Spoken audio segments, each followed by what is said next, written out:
नमस्कार दोस्तों, NLM education में आपका हार्दिक अभिनंदन है। स्वागत है मित्रों हम चल रहे हैं तुलनात्मक राजनीति पर और तुलनात्मक राजनीति पढ़ रहे हैं राजनीति विकास। और राजनीति विकास की हमने परिभाषा पर और उसकी सामान्य विशेषताओं पर चर्चा कर चुके हैं। आज हम चर्चा करेंगे राजनीति विकास की अवस्थाओं पर। लेकिन राजनीति विकास की अवस्थाओं पर विभिन्न विद्वानों ने विचार व्यक्त किए हैं, जैसे कि हंटिंगटन थे जो सबसे फेमस थिंकर थे, एसपी हंटिंगटन, जिन्होंने अनेक विचारधाराएं दी थी। पहले थोड़ा सा मैं हंटिंगटन जी के बारे में आपको बता देता हूँ कि हंटिंगटन के बारे में आपको थोड़ा बहुत ज्ञान होना चाहिए। ये हंटिंगटन महोदय, इनका पूरा नाम था SP Huntington, Samuel Phillips Huntington. तो बेसिकली हंटिंगटन के बारे में हम थोड़ा सा जानते हैं, क्योंकि हंटिंगटन समझ आएगा तभी हमें एक आधुनिक विचारक जिनका नाम है फ्रांसिस फुकुयामा वो समझ आएगा। क्योंकि एसपी हंटिंगटन के शिष्य थे फ्रांसिस फुकुयामा, जो जापानी मूल के थे लेकिन अमेरिकी राजनीति वैज्ञानिक थे। लेकिन पहले थोड़ा सा हंटिंगटन समझते हैं, फिर हम फ्रांसिस फुकुयामा पर भी आएंगे। तो सैमुअल फिलिप्स हंटिंगटन के बारे में जानते हैं। मैंने इतना तो बताया था कि ये राजनीति विकास की 4 विशेषताएं बताते हैं: अनुकूलनशीलता, जटिलता, स्वायत्तता और अंतरसंबद्धता। और ये राजनीति विकास की अवस्थाएं भी बताते हैं। ये बेसिकली राजनीति विकास की जो अवस्थाएं हैं अपनी पुस्तक पॉलिटिकल डेवलपमेंट एंड डेके में बताते हैं और कहते हैं 3 अवस्थाएं बताते हैं। पहला, सत्ता का बुद्धि संगत स्तर। पहला क्या बताते हैं? सत्ता का बुद्धि संगत स्तर। इस सत्ता का बुद्धि संगत स्तर का मतलब क्या है? इसका मतलब है कानूनी तर्कसंगत सत्ता स्थापित होना, विधि का शासन स्थापित होना। ये है कानूनी शासन, संविधान पर आधारित शासन। दूसरा बेसिकली बताते हैं कार्यों का विभेदीकरण, यानी कि इसका मतलब है अलग अलग कार्य के लिए अलग अलग संरचनाएं होनी चाहिए। तीसरा बेसिकली ये बताते हैं अभिवृद्ध सहभागिता। तो अभिवृद्ध सहभागिता का मतलब है शासन में जनता की सहभागिता हो। अभिवृद्ध सहभागिता का मतलब क्या है? कि शासन में जनता की सहभागिता हो। तो ये हंटिंगटन कहते हैं तीनों अवस्थाएं कर्मानुसार आनी चाहिए। अगर ये तीनों अवस्थाएं कर्मानुसार नहीं आई तो राजनीति विकास के स्थान पर ह्रास हो जाएगा, डिक्लाइन हो जाएगा, पतन हो जाएगा। ऐसा एसपी हंटिंगटन महोदय कहते हैं। एसपी हंटिंगटन महोदय हमें लोकतंत्र की तीसरी लहर की संकल्पना भी देते हैं। तो लोकतंत्र की तीसरी लहर की भी चर्चा वो करते भी हैं। और साथ में उन्होंने क्लैश ऑफ सिविलाइजेशन यानी कि सभ्यताओं के संघर्ष की संकल्पना भी प्रस्तुत की थी। इन्हीं एसपी हंटिंगटन के शिष्य हैं फ्रांसिस फुकुयामा। आज हम फ्रांसिस फुकुयामा के बारे में आपको बताएंगे। तो मेन हमारा जो आज अध्ययन का केंद्र रहेगा वो फ्रांसिस फुकुयामा पर रहेगा। तो मित्रों फ्रांसिस फुकुयामा पर आते हैं। फ्रांसिस फुकुयामा, इनके बारे में जान। इनका जो जन्म है 1952 में हुआ था। जन्म कब हुआ था? 1952 में हुआ था। ये आपको ध्यान रखना है। दूसरी बात, ये जापानी मूल के अमेरिकी राजनीतिक वैज्ञानिक थे। जापानी मूल के, ये बात भी आपको ध्यान रखनी चाहिए। तीसरी बात, ये एसपी हंटिंगटन के शिष्य थे। चौथी बात क्या ध्यान रखनी है कि एसपी हंटिंगटन जी की पुस्तक थी political order in changing society 1968 से विशेष रूप से प्रभावित थे। कौन सी किताब से प्रभावित थे? Political order in changing society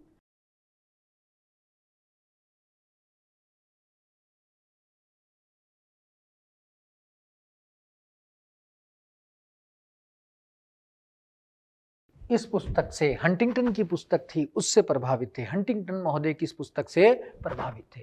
अब इन फ्रांसिस फुकुयामा महोदय ने क्या क्या विचार दिए, वो विचार हम पूरे ही पढ़ते हैं, खाली राजनीति विकास से संबंधित नहीं। हम इसके समस्त विचारों का अध्ययन करने की कोशिश करते हैं। को फुकुयामा को कभी हमें फिर आईआर में पढ़ना पड़ेगा, कभी तुलनात्मक राजनीति में, कभी सामान्य राजनीति में। तो पूरा फुकुयामा ही हम पढ़ डालते हैं। फुकुयामा के मेन जो विचार हैं सबके बारे में अद्भुत जानकारी ले लेते हैं। तो फुकुयामा महोदय क्या क्या विचार व्यक्त करते हैं, तो आइए पहला विचार इनका देखते हैं। फुकुयामा महोदय का पहला विचार है इतिहास के अंत की संकल्पना देते हैं, एंड ऑफ हिस्ट्री की बात करते हैं। इतिहास के अंत के लिए इन्होंने जो संकल्पना दी इतिहास के अंत, वो बेसिकली एक किताब में दी थी, end of history and the last man. कौन सी पुस्तक में दी थी? End of history and the last man, 1992 में लिखी थी। उसमें इतिहास की अंत की संकल्पना देते हैं और उसमें कहते हैं कि आज वास्तव में सोवियत संघ का कहीं ना कहीं विघटन के कगार पर आ गया है, सोवियत संघ का विघटन हो गया है और पूंजीवाद प्रभावी हो गया है, तो बाजारवाद जीत गया है, प्रतियोगितावाद जीत गया है और सारी जगह बस पूंजीवाद का ही बोलबाला है। इसलिए संघर्ष समाप्त हो गया है, शीत युद्ध समाप्त हो गया है, इसलिए इतिहास का अंत हो गया है। क्योंकि मित्रों, आप जानते हैं कि इतिहास का निर्माण संघर्ष से होता है। जब संघर्ष ही नहीं रहा तो इतिहास भी, आगे कहते हैं इतिहास भी क्या हो गया? इतिहास का अंत। तो ये बेसिकली एक संकल्पना इनकी सबसे महत्वपूर्ण है, इतिहास का अंत। तो एक अवधारणा कौन सी देते हैं? इतिहास के अंत की अवधारणा देते हैं। कौन सी किताब में देते हैं? अब इस पुस्तक का पूरा नाम ध्यान रखना है मित्र, खाली एंड ऑफ हिस्ट्री नहीं, end of history and the last man 1992 में देते हैं इतिहास के अंत की संकल्पना। क्या कहते हैं कि आज सोवियत संघ का विघटन हो गया है, सोवियत संघ का विघटन हो गया है और कहीं ना कहीं पूंजीवाद जीत गया है, चारों तरफ पूंजीवाद का ही प्रभाव है। आपको ध्यान है कि वाशिंगटन रिपोर्ट 1989 में ही आ गई थी, जिसमें पूंजीवाद की विजय का बुगल बिजा दिया गया था। उसी बात को ये कहीं ना कहीं 1989 वाली बात को दोहराते हैं कि आज वाशिंगटन रिपोर्ट वाला जो पूंजीवाद है, बाजारवाद है, वो प्रभाव ज़्यादा बढ़ गया है। क्योंकि वास्तव में सोवियत संघ तो 1991 में विघटित ही हो गया था और सोवियत संघ का विघटन तो की शुरुआत तो 1984 में हो गई थी, जब गोर्बाचेव ने पेरेस्ट्रोइका ग्लासनोस्ट की नीतियाँ अपनाई थी। तो कहीं ना कहीं पूंजीवाद के प्रभाव की बात करते हैं तो कहते हैं आज देखो साम्यवाद का पतन हो गया है, साम्यवाद के स्थान पर पूंजीवाद जीत गया है, साम्यवाद हार गया है, इसलिए संघर्ष भी समाप्त हो गया है। जब संघर्ष समाप्त हो गया है तो कहते हैं इतिहास का भी अंत हो गया है, क्योंकि इतिहास का निर्माण संघर्ष से होता है। तो इसमें ये बाजारवाद, पूंजीवाद, प्रतियोगितावाद का समर्थन करते हैं। यानी कि एंड ऑफ हिस्ट्री में क्या कहते हैं कि बाजारवाद की जीत हो गई है, पूंजीवाद की जीत हो गई है, अब सबको यानी कि यही अपनाना चाहिए, फुकुयामा ऐसा कहते हैं। लेकिन बाद में इनके विचारों में परिवर्तन आता है 95 में और एक ये पुस्तक लिखते हैं, social virtual and creation of prosperity. कौन सी किताब लिखते हैं? ये 1995 में एक किताब लिखते हैं, social virtual and creation of prosperity. इस किताब में कहते हैं कि संस्कृति निरंतर बढ़ रही है, संस्कृति के नए नए रूप भी आ रहे हैं। तो इसमें ये नहीं कहते कि सबको बाजारवाद, पूंजीवाद अपनाना चाहिए। इसमें ये कहते हैं कि संस्कृति के नए रूप, विकास के भी नए रूप हो सकते हैं। तो यहाँ पर भी आपको ध्यान रखना है। तो क्वेश्चन आपका ये भी आ सकता है कि फ्रांसिस फुकुयामा जहाँ end of history the last man में बाजारवाद, पूंजीवाद का समर्थन करते हैं, जबकि 1995 में इन्होंने ये लिखा जो social virtual and creation of prosperity में ये कहते हैं संस्कृति के अनेक रूप हो सकते हैं, संस्कृति के विकास के अनेक रूप हो सकते हैं। तो इसमें विकास के और पैमाने भी स्वीकार कर लेते हैं। ये आपको ध्यान रखना है भाई, इस पुस्तक में बेसिकली ऐसा वो स्वीकार कर लेते हैं कि विकास के पैमाने और भी हो सकते हैं, ऐसा फ्रांसिस फुकुयामा कहते हैं। तो मेरे हिसाब से फ्रांसिस फुकुयामा का दृष्टिकोण समझ आ गया होगा कि वास्तव में the end of history and the last man में पूंजीवाद का समर्थन, लेकिन बाद में 95 में उनके विचारों में कुछ परिवर्तन भी आता है और वो क्या कहते हैं कि पूंजीवाद के स्थान पर विकास के और भी नए पैमाने हो सकते हैं। भाई समाजवाद के मॉडल हैं या विकासशील देशों के मॉडल हैं, आधुनिकीकरण का मॉडल है, वो भी कहीं ना कहीं ये हो सकता है, ऐसा वो कहते हैं। तो ये तो मित्रों आपको पूरा क्लियर हो गया होगा। मैं आपको फिर दोबारा भी समझाऊंगा पीपीटी के माध्यम से, आप बस इसमें तनाव नहीं लेना है। देखिए चलिए पीपीटी के माध्यम से समझने की कोशिश भी करते हैं जो अब तक पढ़ा है। कि बेसिकली फ्रांसीसी फुकुयामा का जन्म 27 अक्टूबर 1952 को हुआ था। ये जापानी मूल के अमेरिकी राजनीतिक थे, एसपी हंटिंगटन के शिष्य थे। इन्होंने इतिहास का अंत की संकल्पना दी थी। कौन सी किताब में दी थी? The end of history and the last man में दी थी। इसमें मुक्त बाजारवाद, पूंजीवाद का समर्थन करते हैं और बताते भी हैं कि वास्तव में आज साम्यवाद कमज़ोर पड़ गया है, पूंजीवाद विजयी हो गया है। और आपको पता है 1989 में वाशिंगटन की रिपोर्ट आ गई थी, 1991 में सोवियत संघ का विघटन भी हो गया था। तो कह रहे थे कि आज वास्तव में साम्यवाद ढीले पड़ गया है, यानी कि शीत युद्ध समाप्त हो गया है। इसलिए शीत युद्ध समाप्त हो गया है तो संघर्ष भी समाप्त हो गया है, संघर्ष समाप्त हो गया तो आगे इतिहास का भी अंत हो गया है।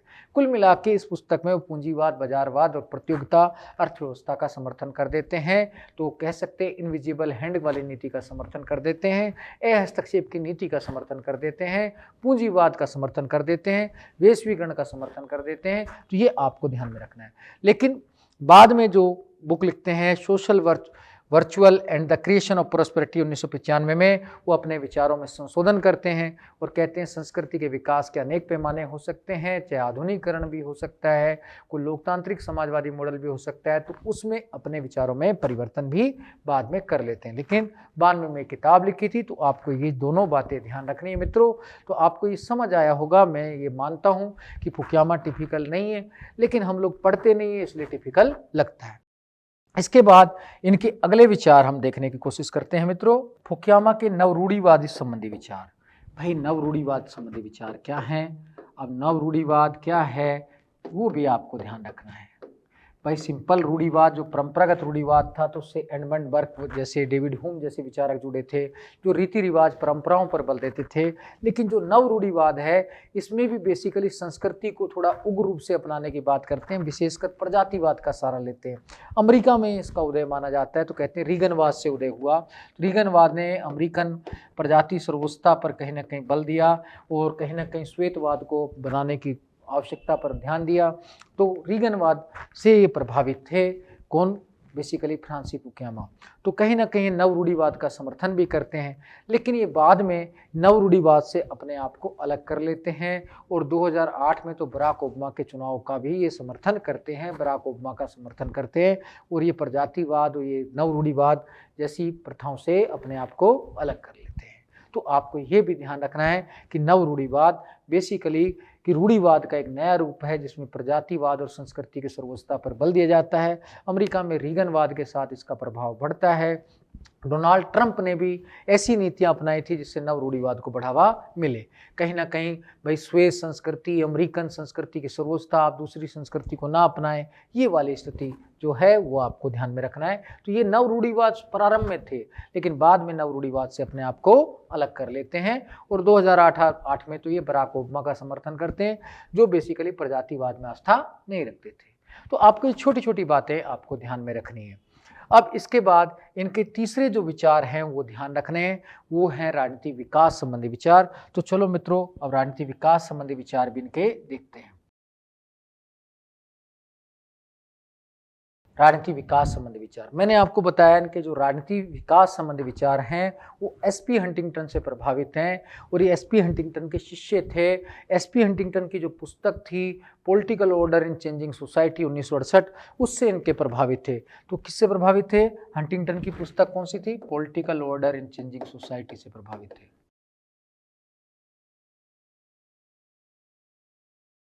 इनके विचार हंटिंगटन से प्रभावित थे और हंटिंगटन की इस पुस्तक से प्रभावित थे। पहले तो ये ध्यान आपको रहना चाहिए। उसके बाद ये क्या देते हैं विकास संबंधी विचार? तो वास्तव में इस पुस्तक से प्रभावित होकर फ्रांसीसी फुकुयामा दो पुस्तकें लिखते हैं। पहली पुस्तक तो लिखते हैं political order and political decay, और दूसरी जो पुस्तक लिखते हैं the origin of political order. तो ये दो किताबें वो लिखते हैं। तो दोनों किताबों में क्या क्या कहते हैं वो मैं आपको बताता हूँ। तो वास्तव में हंटिंगटन से प्रभावित होकर कितने दो किताबें लिखते हैं। हंटिंगटन की कौन सी किताब से? हंटिंगटन की कौन सी किताब से प्रभावित होकर लिखते हैं? Political order in changing society से प्रभावित होकर ये दो किताबें लिखते हैं। पहली किताब कौन सी है? The origin of political order. तो फ्रांसीसी फुकुयामा की पहली पुस्तक कौन सी है? तो ये पहली पुस्तक जो लिखते हैं उसको मैं ए नाम दे देता हूं। उसका नाम है the origin of political order.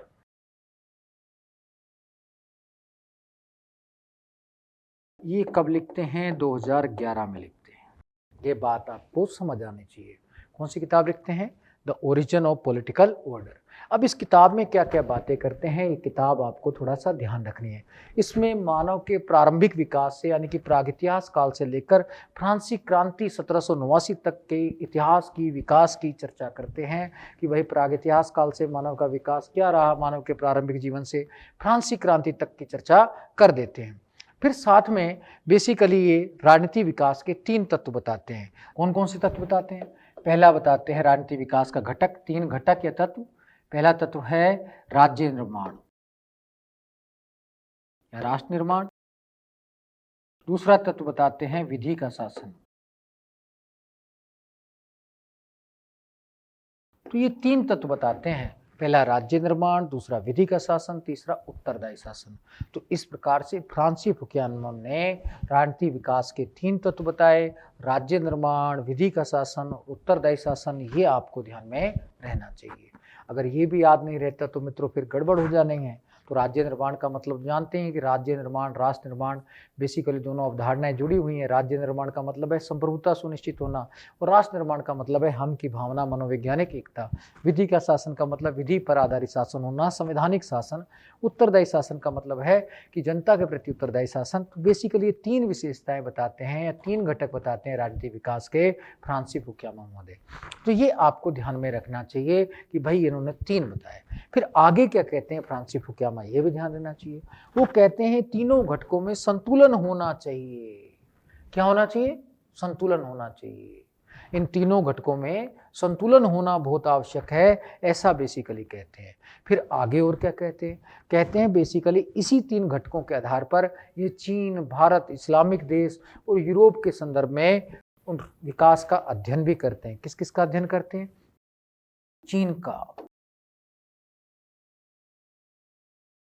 चीन का, भारत का, इस्लामिक देश का, यूरोप का अध्ययन भी करते हैं। क्या कहते हैं? इन तीनों तत्वों में संतुलन होना चाहिए और इसी संदर्भ में फिर इन्हीं घटकों के संदर्भ में चीन, भारत, इस्लामिक देश, यूरोप में विकास का अध्ययन भी करते हैं।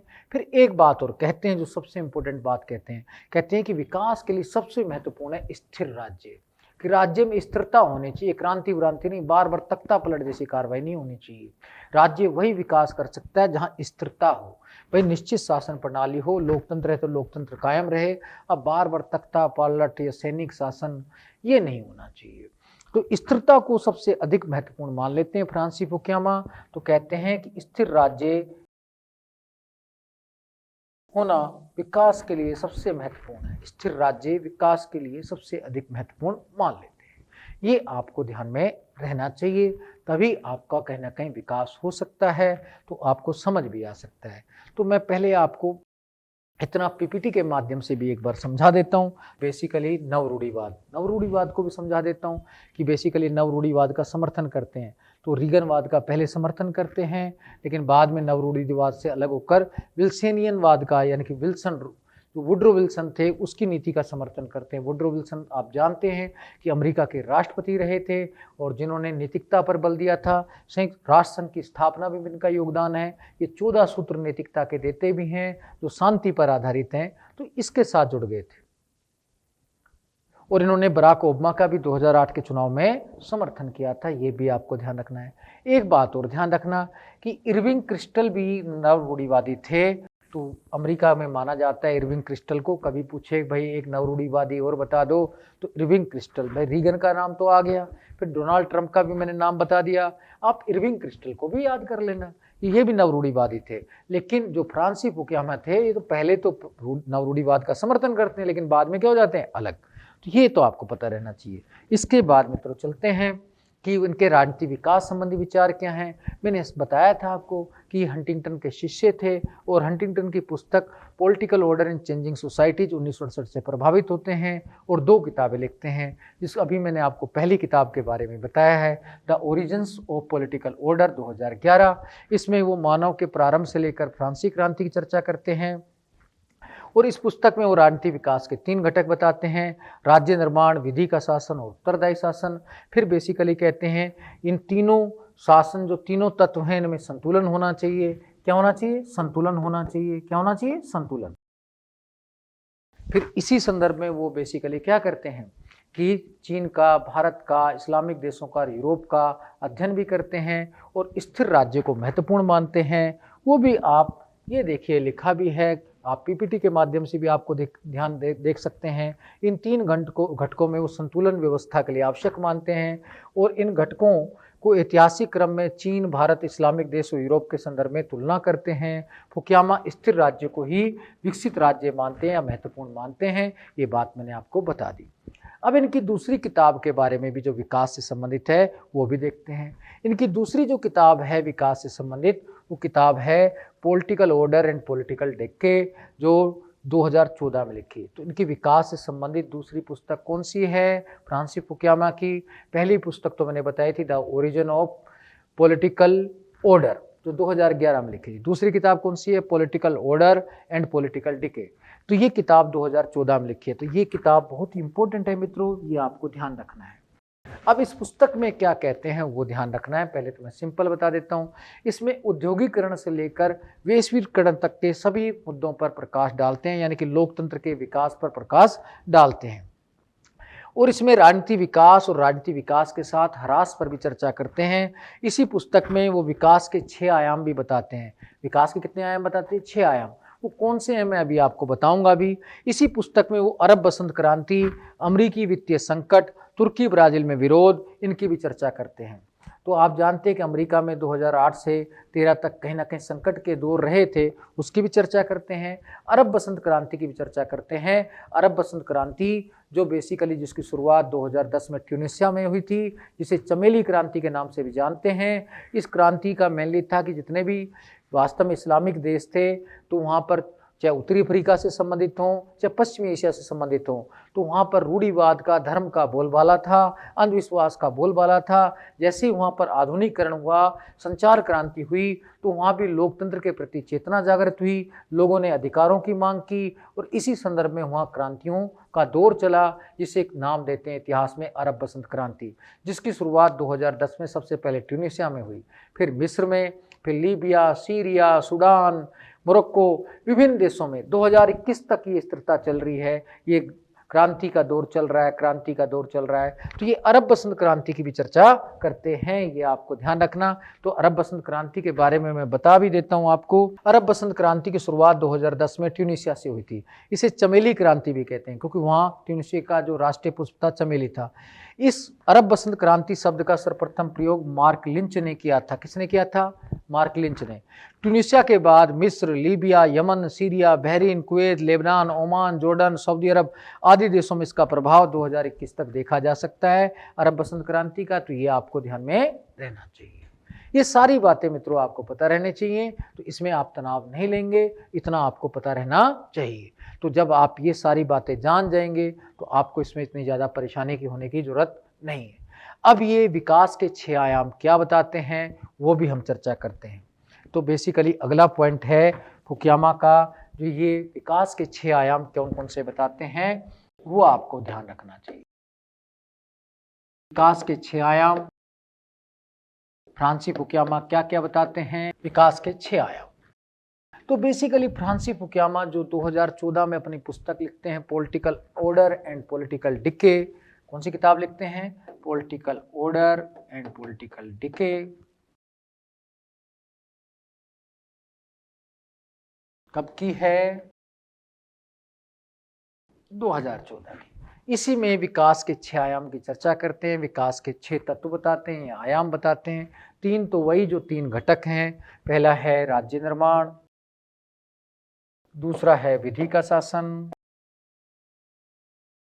तीसरा है उत्तरदायी शासन, चौथा है आर्थिक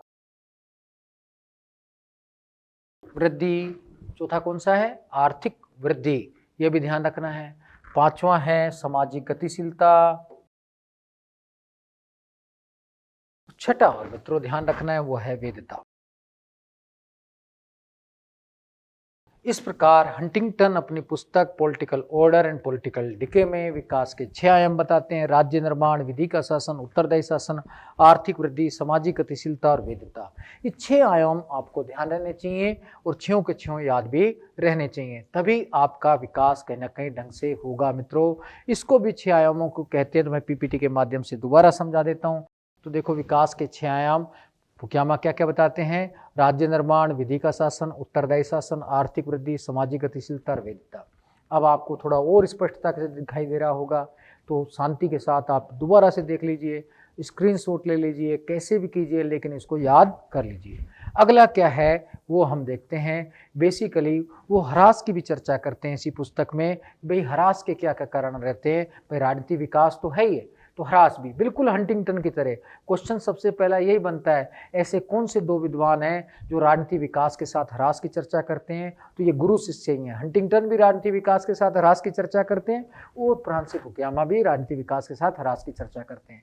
वीडियो को लास्ट तक देखेंगे तो कुछ समझ आएगा मित्रों, अन्यथा आपको समझ कम आएगा। तो आप पूरा ध्यान से देखना है एक एक बात को। अब ह्रास के कारण क्या बताते हैं? जहाँ हंटिंगटन ने तो ये कहा था, ये अवस्थाएं हैं 3: सत्ता का बुद्धि संगत स्तर, कार्यों का विभेदीकरण और अभिव्रत सहभागिता। अगर तीनों कर्मानुसार नहीं आती हैं तो ह्रास हो जाता है। लेकिन ये ह्रास के 2 कारण देते हैं पूरे ढंग से। पहला कारण देते हैं विसंस्थानीकरण। विसंस्थानी का मतलब है लोकतंत्रीकरण का ह्रास या संस्थाओं का ह्रास। तो विसंस्थानीकरण का मतलब क्या? संस्थाओं का जो ह्रास होना, जो लोकतांत्रिक संस्थाएं हैं, यदि उनका पतन हो जाता है तो कहीं ना कहीं तो फिर ह्रास होगा ही होगा। जैसे विधायिका, कार्यपालिका, न्यायपालिका, अगर इनका ह्रास होता है, लोकतंत्र की जैसे निर्वाचन आयोग का ह्रास होता है, तो नो डाउट फिर क्या है, विकास का भी ह्रास होगा। पहला तो ये। सेकंड वो कहते हैं रिपेट्रिमोनलाइजेशन। रिपेट्रिमोनलाइजेशन क्या होता है? रिपेट्रिमोनलाइजेशन क्या है? रिपेट्रिमोनियोलाइजेशन क्या है? कहते हैं जब सरकारी संसाधनों पर निजी नियंत्रण बढ़ जाता है, सरकारी संस्थाओं पर कुछ परिवार लोग कब्जा कर लेते हैं, जैसे वंशवाद का प्रभाव हो जाता है, परिवारवाद का प्रभाव हो जाता है, तो भी फिर ह्रास होता है विकास के स्थान पर। कई बार देखते हैं पहले पिताजी चुनाव लड़े, फिर बेटा चुनाव लड़ रहा है, फिर पोता लड़ रहा है, इसी प्रकार पीढ़ीगत चलता है, तो वहाँ भी कहीं ना कहीं वो ह्रास का प्रतीक है। ऐसा बेसिकली फ्रांसिस फुकुयामा कहते हैं। तो फ्रांसिस फुकुयामा ह्रास के 2 तर्क देते हैं, विसंस्थानीकरण और रिपेट्रिमोनलाइजेशन। तो दोनों पर आपको ध्यान में मित्रों रखना है। इतना आप ध्यान में रखेंगे तो आप आसानी से अच्छे से इसको पढ़ पाएंगे। फिर अगली बात भी आपको ध्यान रखनी है, तो वो भी मैं बता देता हूँ। अगली बात उसकी जो इम्पोर्टेंट है वो विल्सन नीति। विल्सन, जो वुड्रो विल्सन थे, अमेरिका के राष्ट्रपति रहे थे, तो उनका समर्थन करते हैं और साथ में डेनमार्क की प्रशंसा करते हैं। कहते हैं डेनमार्क स्थिर, शांत और एक विकसित राष्ट्र की ओर बढ़ने वाला राष्ट्र है, तो उसकी प्रशंसा करते हैं। और वुड्रो विल्सन की जो 14 सूत्रीय नीति थी शांति पर आधारित, उसकी भी प्रशंसा करते हैं, क्योंकि उन्होंने अंतर्राष्ट्रीय शांति पर बल दिया था। इसलिए लास्ट में नवरूढ़िवाद का भी विरोध कर देते हैं, नवरूढ़िवाद से अलग हट जाते हैं और विलेसियनवाद यानी कि रॉबर्ट वुड्रो विल्सन की जो नीति थी, शांति वाली नीति, अंतर्राष्ट्रीय शांति वाली नीति का समर्थन कर देते हैं। तो देखिए पीपीटी के माध्यम से मैं आपको वो भी बता देता हूँ। विलेसियन नीति और डेनमार्क की प्रशंसा। वुड्रो विल्सन अमेरिका के राष्ट्रपति 1919 से 1918 में बेसिकली देते हैं। तो ये आपको ध्यान रखना है। तो 14 से 21 तक है, तो राष्ट्रपति भी रहे थे।